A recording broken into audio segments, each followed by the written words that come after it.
So, a few weeks ago, I posted a tweet and it read, "Anger allows the coward to overcome fear." Now, I got a lot of feedback from this tweet, both good and bad, but let me just tell you what it is. Casey wrote, "As a crime victim, I can tell you that anger and violence are very closely connected. Anger is a negative emotion that no good can come from." Now, on the flip side, Logan wrote, "Anger allowed me to push through the fear of failure and qualify for a state weightlifting championship."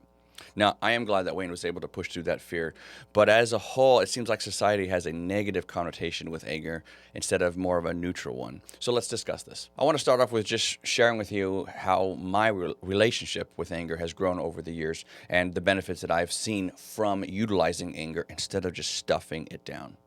So growing up, somehow I had friends in my neighborhood. All the neighborhood kids would go out and I was just able to make friends with them. We would play video games together. We'd go do this and that together. But when it came time to being at school, for some reason, everything changed. I was a timid, shy little boy. None of my friends were ever in any of my classes. None of my friends ever shared a recess with me or a lunch with me. And so they were all kids that I didn't know, right? And I remember this one time, these about 9 kids were playing basketball at recess, and there was obviously room for a 10th person to be there, for me to come and ask to join and play the game. But for some reason, I spent the entire recess thing over by the school building wall, sitting there wishing I would go ask to play, right? I wasn't particularly bad at the sport. I was probably pretty average for, a 10-year-old at the time. But I just remember feeling so much regret when that bell rang and it was time to go back into class that I just wish I would have asked to go play basketball with him. As life continued to push forward, I gathered more and more of these experiences of what I would call experiences of regret, right? Moments where I wish I would have done something and then never did it. Well, the more of these experiences I collected, I got the anger inside of me started to build, right? I was hating's the wrong word, but I was really not liking me not being able to overcome my fear and go ask for what I wanted. There were numerous times where I wanted to go up and talk to the pretty girl. There were numerous times that I wanted to go, again, play sports with someone or just go make new friends, not spend the entire recess class alone. I did start to hate the pansy that I thought I was becoming at the time.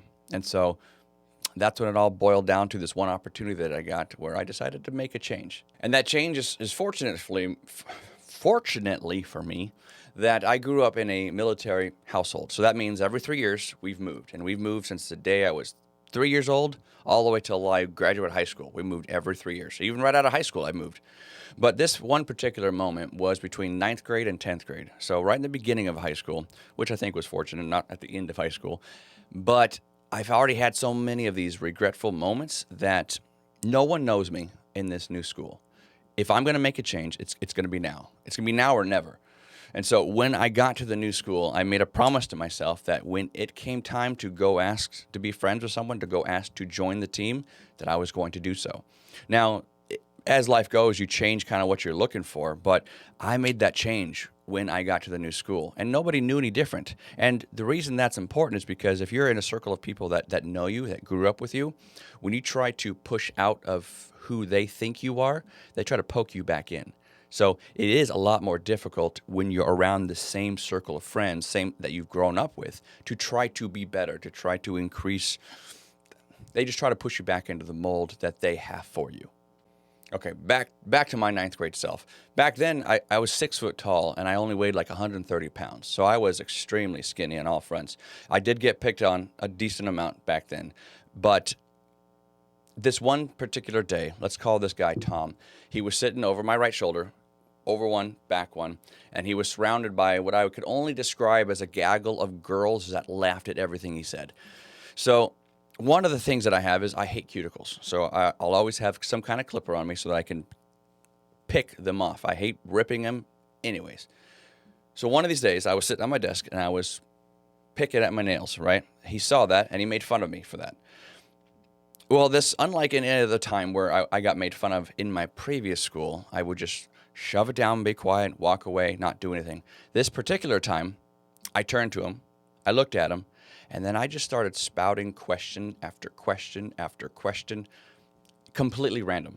After the third question, he became unable to speak, and his disposition changed from ha ha ha making fun of you to you're weird, just leave me alone. And that was the first time that I actually stood up for myself. And it was a disaster by any means of actually someone videotaping it, posting on the internet, and being entertained by that. It was a disaster. However, it was the first moment that I ever stood up for myself, that I ever said that this is a boundary that I'm not allowing you to cross anymore. Now, the funny thing is that those girls ended up kind of laughing at that whole situation, not necessarily at him, because it was definitely weird. Like, here's an example. For some context, I should say. The questions that I asked were not rude, but they were random. Like, two questions that I do remember was, how many nuggets come from a processed chicken on a sunny day? Why is the sun not green? So it was just like completely off the wall, unrelated question from one to the other that most people can't follow. I can't even follow myself. The funny thing is that kind of random spazziness continued in my life, and it ended up becoming more like a class clown act that I was able to do to make friends and to be part of the group, right? You have the super strong, I'm the leader type people in the group, and you have kind of more of the class clowns type group. I molded from a shy, friendless kid in school to kind of the class clown of the group, and I ended up, by senior year, I was pretty much friends with most people in the school. I could hang out and do well in the jock group. I could do well in the druggie group. I could do well in the Magic the Gathering group. Love you guys, by the way. A whole new person was birthed from that one moment of enough.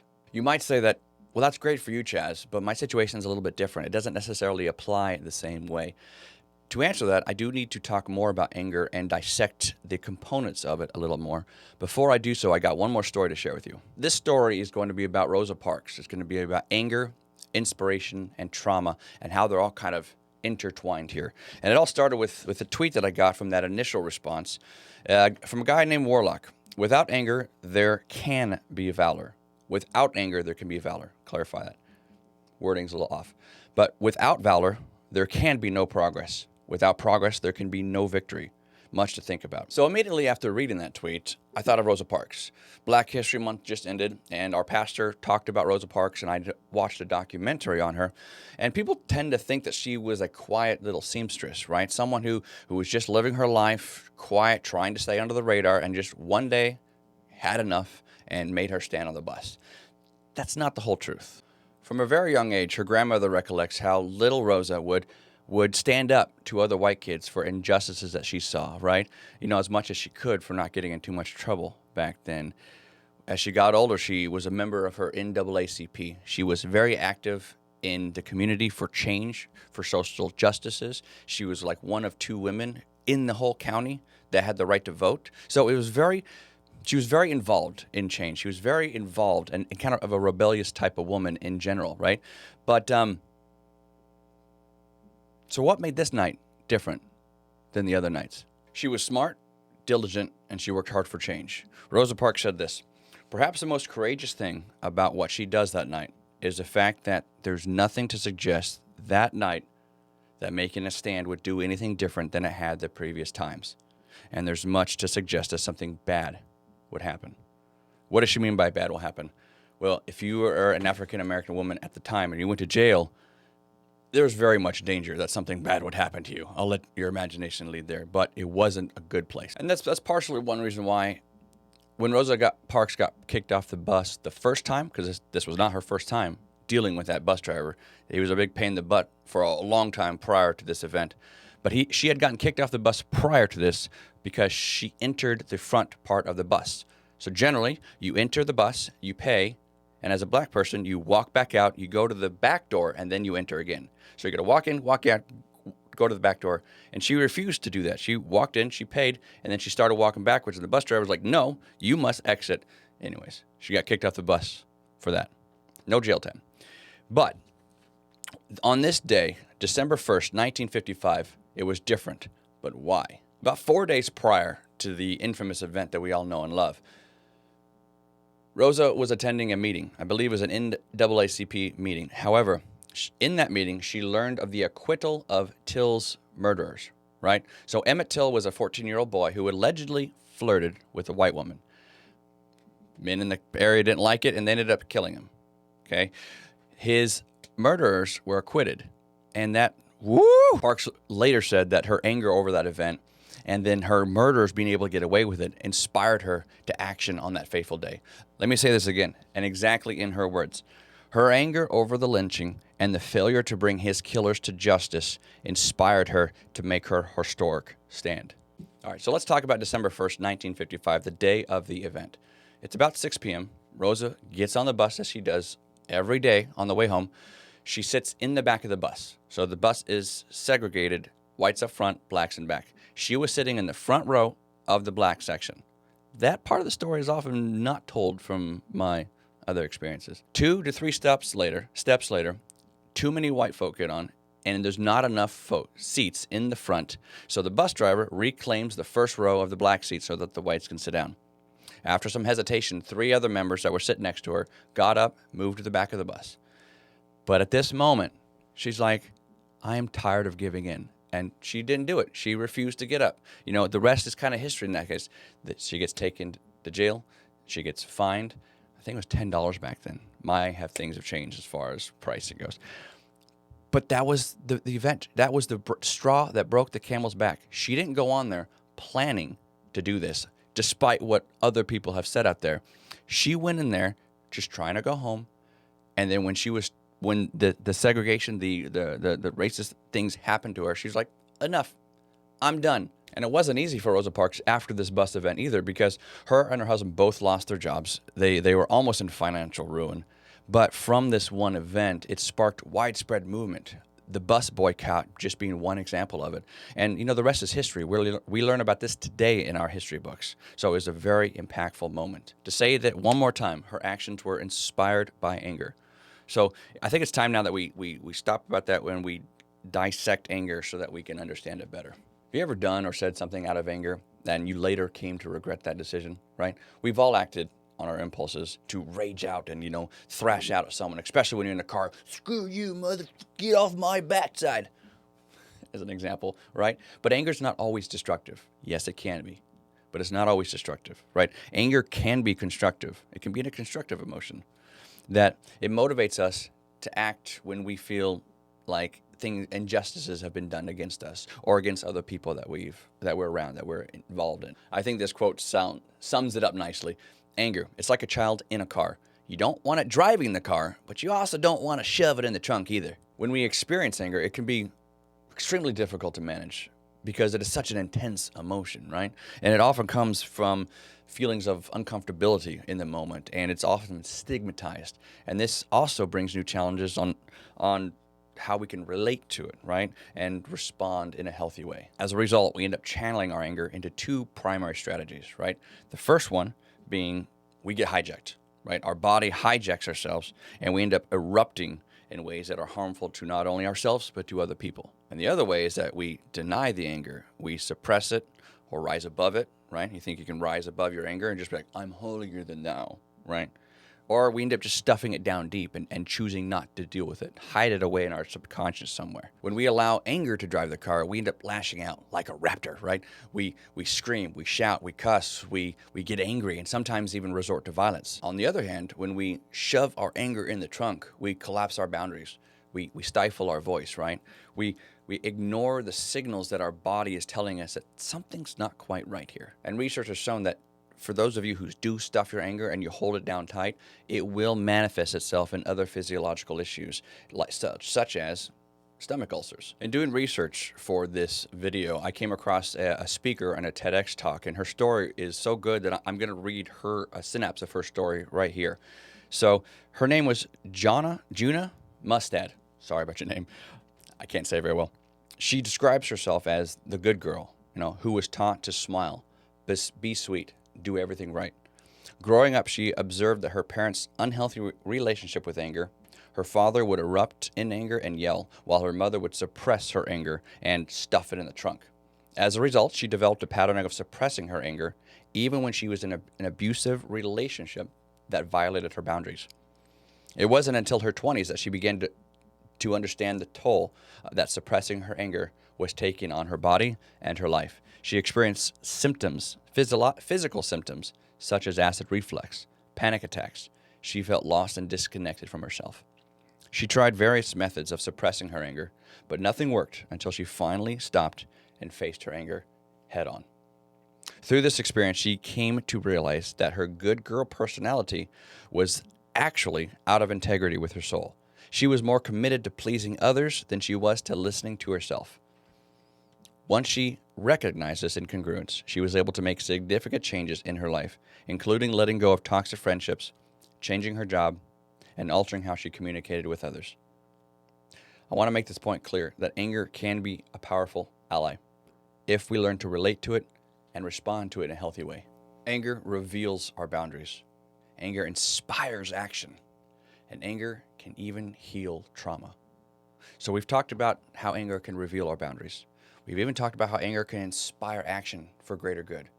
So I want to talk about trauma now. How can anger heal trauma? So a lot of what I'm about to say is taken from my own experience and the experience of others that I've helped along the way.